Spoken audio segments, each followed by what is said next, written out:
et l'actualité à laquelle nous sommes confrontés doit nous conduire à les atteindre plus rapidement encore. Merci. La parole est à Madame Élisabeth Doineau pour le groupe Union des démocrates et indépendants Union centriste pour 2 minutes.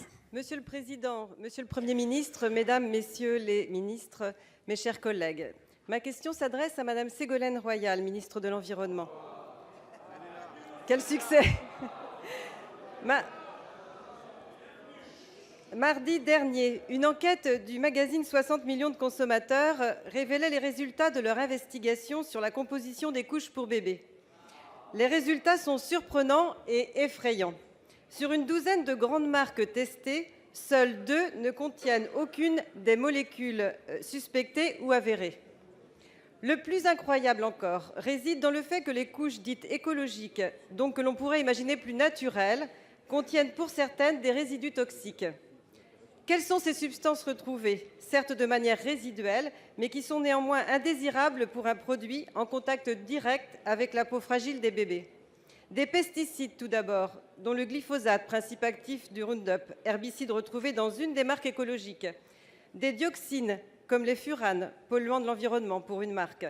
Des composés organiques volatiles dans 9 des produits testés.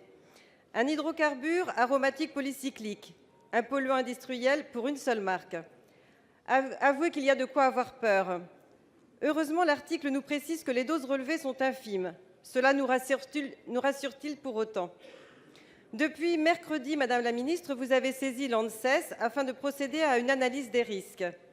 Cette contre-expertise permettra, je l'espère, d'apporter toutes les précisions nécessaires.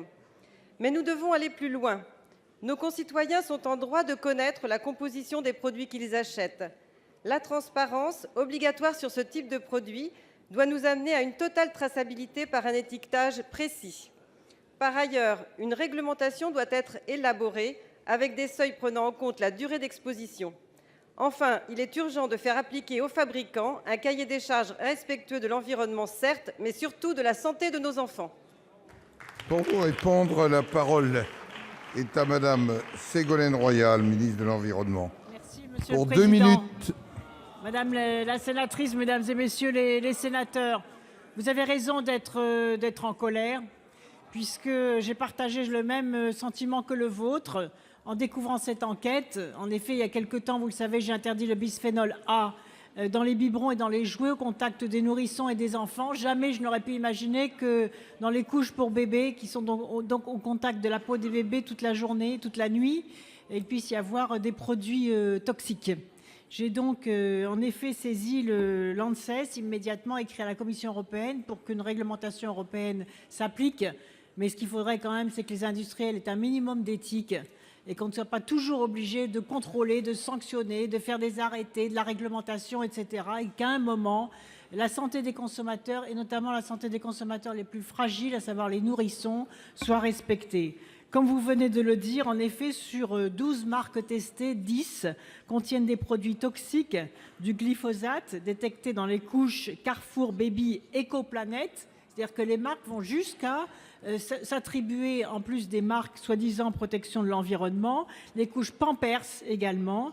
On en retrouve dans presque toutes les couches composées des organiques volatiles qui entrent dans la composition de multiples produits industriels. Le glyphosate, comme rappelons-le, est la substance active du désherbant. Qu'est-ce que ça fait dans les couches pour bébés? Du Roundup, dont nous avons interdit, vous le savez, la commercialisation directe. Les composés organiques volatiles également peuvent avoir des conséquences sur le système pulmonaire lorsqu'ils s'évaporent. C'est la raison pour laquelle il est très heureux que ce matin, grâce d'ailleurs au vote du Sénat, j'ai mis en place la Commission nationale des lanceurs d'alerte, dont une de vos collègues, Marie-Christine Blandin, préside, en présence d'Irène Frachon, la médecin qui a révélé l'affaire du Mediator, et de Sylvie Metzeler, la rédactrice en chef de 60 millions de consommateurs. Et j'ai demandé à cette commission d'établir les réglementations que vous avez évoquées.